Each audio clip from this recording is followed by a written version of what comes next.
الحمد لله رب العالمين والعاقبة للمتقين والصلاة والسلام على سيد الأنبياء والمرسلين وعلى آله وأصحابه أجمعين أما بعد أعوذ بالله من الشيطان الرجيم بسم الله الرحمن الرحيم أفمن كان على بينة من ربه كمن زين له سوء عمله واتبعوا أهواءهم صدق اللہ العظیم۔ معزز سامعین کرام، اس آیت میں اللہ رب العزت اہل حق اور اہل باطل کے درمیان فرق بیان کر رہے ہیں، اور اس آیت کے بعد اہل حق کے چند انعامات کا تذکرہ کیا ہے کہ جنت میں جب جائیں گے تو وہاں پر ان کو کیا انعام ملے گا۔ اللہ رب العزت بیان کرتے ہیں افمن کان علی بینۃ من ربہ، کیا وہ لوگ جو اپنے پروردگار کے واضح یعنی ثابت بالدلیل والے راستے پر مستقیم ہے، کمن زین لہ سوء عملہ، ان لوگوں کی طرح ہو سکتے ہیں جن کے بدعمالیہ ان کو بھی معلوم ہے، ان کے سامنے واضح ہے ان کی بدعمالیہ،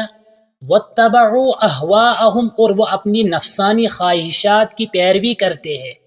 یعنی اللہ رب العزت فرماتے ہیں کہ جو اہل حق ہوتے ہیں وہ اپنی نفسانی خواہشات کی پیروی نہیں کرتے ہیں، وہ تو اللہ کے بتائے ہوئے طریقوں پر چلتے ہیں، وہ بدعمالیہ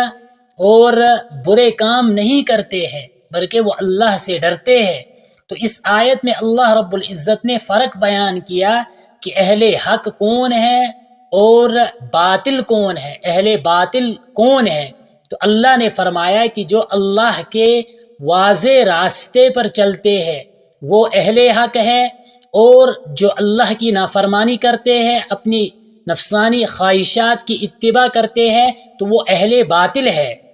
جب دنیا کے اندر ہی ان لوگوں میں فرق ہو گیا ہے تو آخرت میں انجام کے اعتبار سے بھی ان میں فرق ہوگا۔ یعنی جو اہل حق ہے ان کو اللہ کی طرف سے انعام ملے گا، اور جو اہل باطل ہے ان کو اللہ کی طرف سے سزا اور عذاب ملے گا۔ اس کے بعد اللہ رب العزت نے آگے بیان کیا کہ جو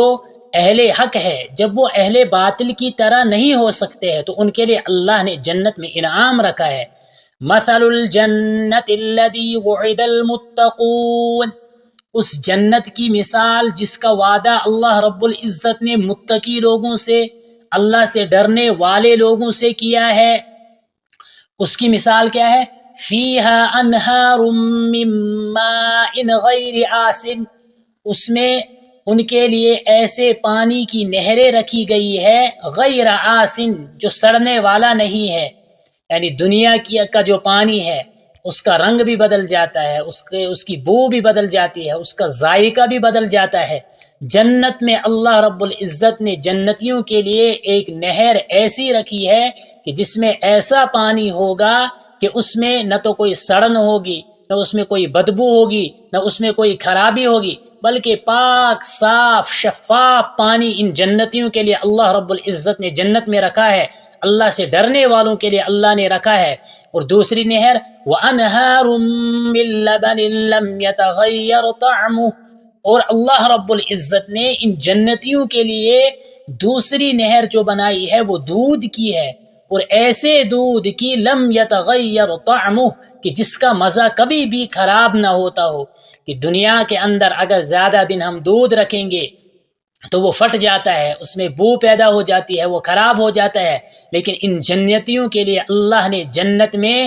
ایسی دودھ کی نہر بنائی ہے کہ جس میں کوئی پھٹن نہیں، جس میں کوئی بو نہیں، بلکہ مزہ ہی مزہ ہے۔ یہ دوسری نہر ان جنتیوں کے لیے اللہ رب العزت نے تیار کی ہے۔ اور تیسری نہر وَأَنْهَارٌ مِّنْ خَمْرٍ لَذَّةٍ لِّلشَّارِبِينَ، اور تیسری نہر اللہ رب العزت نے ان جنتیوں کے لیے جو جنت میں رکھی ہے وہ ہے شراب کی، ایسی شراب کی جیسے کہ قرآن کریم کی دوسری آیت کے اندر فرمایا ہے لا فیہا غول ولا هم عنہا ینزفون، کہ اس میں نہ تو سر درد ہوگا، نہ اس سے انسان کو نشہ چڑھے گا، بلکہ پاک صاف شراب، شرابن طہورا، جیسے دنیا کی شراب کڑوی ہوتی ہے، اس سے انسان کے ہوش و حواس ختم ہو جاتے ہیں، اس سے انسان بالکل آپے سے باہر ہو جاتا ہے، انسان کو کچھ پتہ نہیں ہوتا ہے۔ یہ ایسی شراب نہیں ہے، بلکہ اللہ رب العزت نے جو شراب بنا کے رکھی ہے ان لوگوں کے لیے، جو نہر شراب کی ہوگی، وَأَنْهَارٌ مِّنْ خَمْرٍ، ایسے شراب کی نہر، لذت للشاربین، جو پینے والوں کو لذت اور مزہ فراہم کرے گی، جو پینے والوں کو سرور دے گی بغیر نشے کے۔ اور چوتھی نہر جو ہے وَأَنْهَارٌ مِّنْ عَسْلٍ مُّصَفًّى، اور اللہ رب العزت نے خالص میل کچیل سے پاک شہد کی نہر ان جنتیوں کے لیے تیار کی ہے جنت میں۔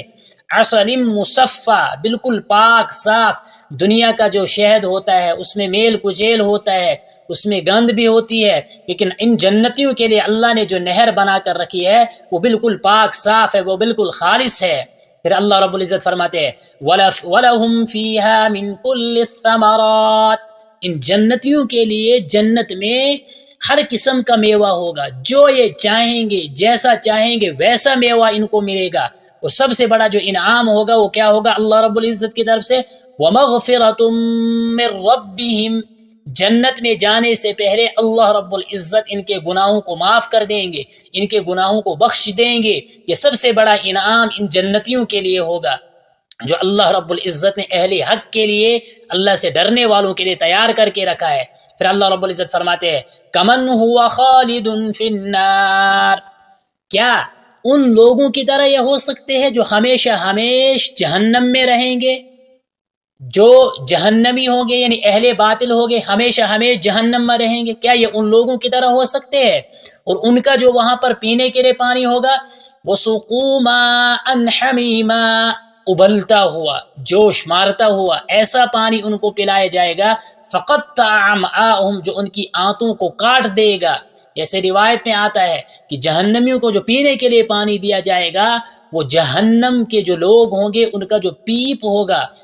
ان کا جو فاسد خون ہوگا وہ ان کو پینے کے لیے دیا جائے گا، جو ان کی آنتوں کو چیرتے ہوئے شرمگاہ کے راستے سے باہر نکال دے گا۔ یہ اہل باطل کا وہاں پر ان کو اللہ رب العزت سزا دے گا، اور اہل حق جو اللہ سے ڈرنے والے ہیں ان کے لیے جیسے ان آیات میں اور ان کے علاوہ دیگر آیات میں کیسے کیسے انعام اللہ نے تیار کر کے رکھے ہیں۔ اب ہم نے خود فیصلہ کرنا ہے کہ ہم انعام کا مستحق ہونا ہے یا العیاذ باللہ سزا کا مستحق ہونا ہے۔ اگر انعام کا مستحق ہونا ہے تو اس کے لیے ہم اللہ اور اس کے رسول کی مرضی کے مطابق زندگی گزارنی ہوگی تاکہ ہم انعام کے مستحق ہو جائے۔ اللہ رب العزت ہمیں بھی جنت کے انعامات عطا کرے، آمین برحمتک یا ارحم الراحمین۔